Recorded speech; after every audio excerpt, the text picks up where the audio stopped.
घर तो वाकई बहुत शानदार था, बहुत पसंद आया मुझे। वाकई बहुत सुकून की जगह है।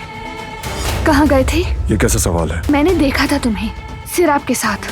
तुम इस तरह मेरी बात को अवॉइड करके नहीं जा सकते। और ऐसी सस्ती इल्जाम तराशी का जवाब है भी नहीं मेरे पास। जब तक मेरी उंगली में ये अंगूठी है जिस तरह मैं इसका ख्याल रखती हूँ, तो फिर ख्याल रखना होगा तुम्हें भी। तुम मेरे किसी भी अमल का फैसला नहीं कर सकती। आज तक मैंने कोई छोटी सी गलती भी नहीं की, बावजूद इसके कि हमारी शादी एक कागज के टुकड़े तक महदूद है।